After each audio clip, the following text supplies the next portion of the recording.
Hello and welcome back to Shentics. In this series, I'll be speed building Leviathan, the iconic giga coaster from Canada's Wonderland in Roblox Theme Park Tycoon 2. Welcome to part 2. Today, we'll continue the planning process by working on sections 2 and 3 as well as the 2D track layout. If you're starting to enjoy this series, don't forget to like and subscribe. It's free and you can always change your mind later. Now sit back, relax, and enjoy this video. Now on section 2, okay, so if we see this is the section 2 from this point and to this point on top of the garden. So section 2 has, let's count how many waves. That's 1 going up, 2, and then 3. Alright, let's see where the midpoint is. So around here, this down spot, that's the midpoint. Let's actually put a midpoint sign over here. That should be good. Oh, this space over here is kind of, could be the use of this area. It's just gonna be like a whole parking lot maybe. Okay, so the right side midpoint would be over here. Okay, the reason why I'm putting midpoints so I can know which section goes to which area, and so that I'm not like misplacing each section of the ride, if that makes sense. So this is the midpoint of the section 2, so that means this area right here is the peak of the wave. This is what I mean by the peak, like at the very top. Okay, there might be an easier way instead of hedges. Just comment down below on how you like plan your coasters so that I'll get a better and easier tool to use. Okay, I'd say this is the peak of wave 1. Okay, wave 1 would be this. It doesn't look like a wave. It's like a small upwards horizontal section, and then it goes down and then it goes up again. So this right here, now this is a big wave, but let's call this the wave number 2. Then goes down again and then goes very top, and I'd say this is like a wave with a curve leaning towards the left. I'd say this is the right side of midpoint, and this is let's see, yeah, this is the left side of the midpoint. Okay, cool. So this peak, I think that looks like the midpoint of the left side. No, oh, it's like I'd say over here it's the midpoint, but it's almost to the peak. So let's just calculate where the peak is. Okay, again, this is the edge of the section 2, the left side edge. So if we calculate it, let's just approximate the midpoint of the left side. So from here to here, we can say the midpoint is around here. We can put a hedge over here like so. Say midpoint of left. Now, let's just say midpoint, and then over here would be the peak, right? Because if this is the midpoint of the left side, and if we move like a couple of blocks to the right, then that's the peak of the wave 2. You can put a hedge over here and assign peak of wave 2. Perfect. Okay, so now I think the peaks of the waves are good. Let's actually put a sign over here. Let's call it peak of left curve wave. Okay, now the peaks are good. We can move on to the downside. So we laid out the peaks of the section 2.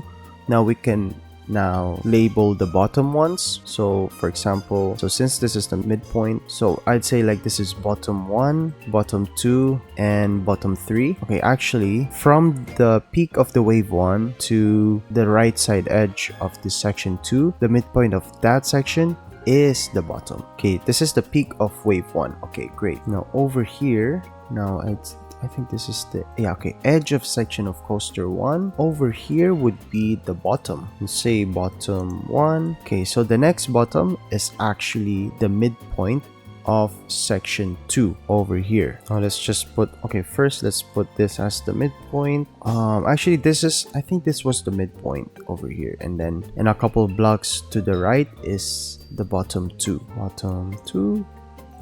Alright, so bottom 3 would be this area over here. That's actually the middle of the peak of wave 2 and the peak of the left curve. We go back. This is peak of wave 2, and this is the peak of the left curve wave, and bottom 3 would be around here. So it would kind of look like this is the top. This is a peak of the wave 3, or wave 2. It would go down to the bottom, going up to the left curve, and then going down again. So this is good for the section 2 location wise, and then next we will add the height of each section. Okay, I might have spotted a mistake. I thought that section 2 goes to a straight line and into this endpoint over here. Apparently the first half goes straight, but at the second half it like leans in an angle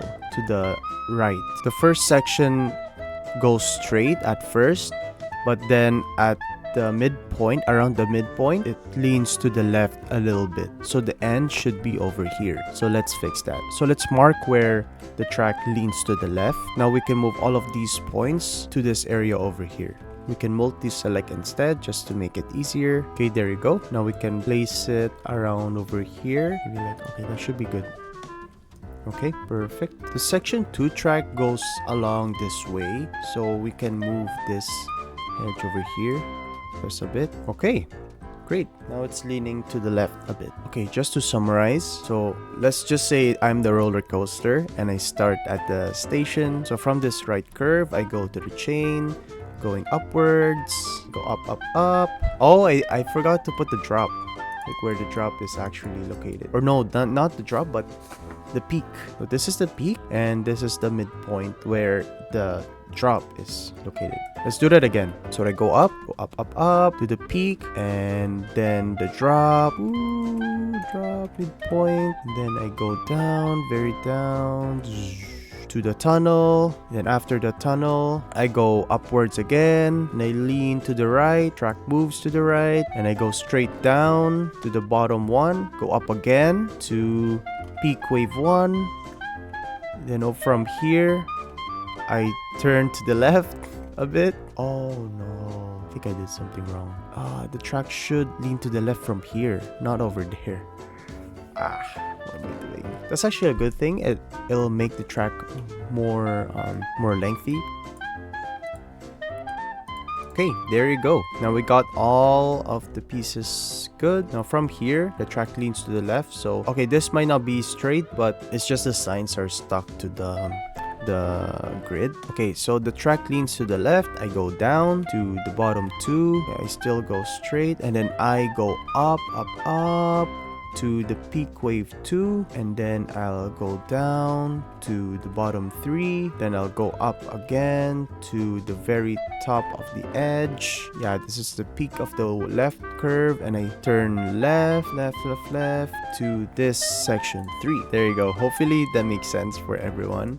And yeah, if you guys have any suggestions on how to design, to plan roller coasters, just comment. Feel free to comment down below. You know, I'm a bit rusty at this, so my way of planning things might be different for what the modern planning style is now. So yeah, just feel free to comment down below if you guys have suggestions. Before we move on to the next section, I'd like to change the garden area a bit, maybe extend it to the right, and then I'll probably add some primitives to connect each part of the section so that we're not like lost on where the track goes. So yeah, see you guys in a bit. I'm gonna extend the garden to the right, maybe like 2 blocks over here. Then I'll move the midpoint of the garden to the right more. This one too. And let's move these ones as well. I'll change this to peak track. Just put this here. Before we start section 3, we're gonna add primitives to connect each point. We can do no snapping, and then so this would connect to here. All this, we're gonna connect the section 2 tracks. So this is the bottom one. We're connecting it to the peak wave 1. We're just gonna tilt it a bit. Okay, now this will lean to the left. I know it looks ugly, but just trust the process. Now we're at the part where the track goes around to the left. Goes here, around over here, here, then goes to the left.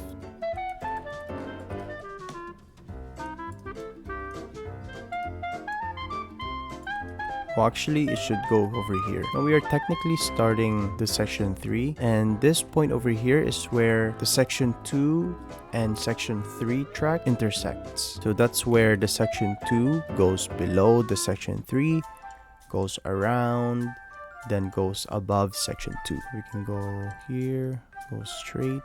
Now we can just tilt it upwards just for us to indicate that it's above, like so.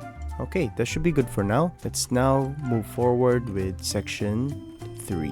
Okay, now looking at this, you see that section 3 is actually side by side with section 2 at this area, but when it comes to when section 2 leans to the left, the section 3 still goes straight until over in this side. So that means after the curve, it goes down and then straight and then leans to the right, where it goes straight and side by side with section 2. So that's what we're gonna do. Yeah, so in here, section 3 first will go straight, and then I think at this area, at this point, the track will lean to the right. Oh, wait a second. At this point, because if we lean the track to the right at this point and go straight, it'll be side by side with section 2. So that's perfect. Okay, but first, let's point out where the section 3 is side by side with section 2. So I'd say like maybe around this area, but it may be like here. So maybe like 5 blocks. So around here, that should be good. Okay, so section 3 has 3 waves. So the first wave is around this area, where basically that wave is where section 3 leans to the right. So I'd say like over here, this is the wave 1, so we can put, as long as it is straight with the side by side area and then straight with this area over here. Yeah, so around here, that should be good. So we can call this peak wave 1. Now the bottom area is like around here. Let's call that bottom 4. No, actually let's not call it wave 1 over there, because let's also include the previous waves over here. So this is wave 2, bottom 3, and then yeah, this is bottom 4. That's perfect. And then over here, this should be wave 4, right? Is it wave 4? Okay, no, it's wave 2. Now let's connect the pieces. Okay, then over here, let's curve this like so. This is a track lean right, but also the peak of wave 3. Now the track would go down to the next bottom, which is bottom 5. Okay, I'm moving each step because I want to know the midpoint of section 3. So I'd say the end of section 3 would be over here when the track goes up and leans to the left. I'll put a sign over here. There we go. Oh, we just have one wave left, which is over here. This would be the wave. That would be peak of wave 4. So that means the bottom section would be over here. Actually, wave 4 is actually a big wave. So let's not put the bottom at the midpoint, but maybe put it more to the left over here. Okay, I'll put it here. Alright. Now let's connect the sections. Now let's connect the points. Okay, so the distance from the peak wave to bottom 5 should be the same to the next bottom, which is bottom 6. So it's 1, 2, 3. It's around 3 primitives, maybe like 3.2 primitive, but that's too detailed. So let's count it from this side. And that's 1, 2, 3, and a little bit to the right. Put a sign here. This would be bottom 6. Okay, so that's pretty good so far. So after bottom 6, it'll go up again to the track that turns left over here. Then when the track turns left, it'll go now straight to the station, and that'll be the end over here. Now let's rotate it. Let's actually point where track would stop. So this should go straight to the station now. Let's just put some rough lines over here. There you go. Now from this point, the track will turn to the left.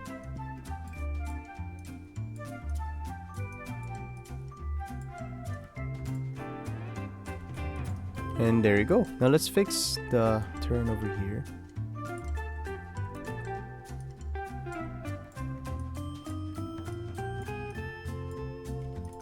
There you go. Should be good. I think I did it wrong. This should go straight. Alright, this is as close as I can make it. There you go. So that's the first turn done. Okay, so I think we're good for the section 3. Now let's move on to the final section, which is section 4, where the track now goes back to the station. Let's connect this part. Actually, this section is a bit easier because there's not much waves now. But for the last bottom is right beside the tunnel. So let's mark it over here. Okay, so bottom 7 and then goes up. So this is what I mean. This is bottom 7, the last bottom, and then it'll go up to the peak, where I think this is like a break section. But this peak over here is beside the drop midpoint of the very first section, so we can mark that. So since this is the midpoint of the drop, we can put the peak of the break section over here. There, that should be good. I think we can move the bottom 7 over here. It's more in the middle of the peak and the turn. There you go. Now let's just connect this to the station. Well, that's close enough, but later on we're actually gonna have a station and then we'll connect it perfectly towards it. Okay, first let's actually connect this. Let's connect the drop. Then the curve starts around over here. There you go. This is the end of the turn. Then we can roughly turn it over here, like so, and then the other way towards the station. Okay, you can just connect this more. Let's just move this to the right a bit, and there you go. We finally did it. It's just a rough draft of the design, but later on we will actually add the height. It's a good thing that we added primitive so that we'll know where the track lies onto. So this is how the Leviathan will be positioned onto our park, and then now it's time to add the height of each section. Hey guys, that's it for this video. Since this planning stage ended up longer than I expected, I've decided to split it up into multiple parts to make it easier to watch. In part 3, we'll continue with building the height of each section and we'll end the planning stage. If you're excited to see this build come together, make sure to stay tuned for the next part of the series. Thanks so much for watching, and I'll see you in the next video.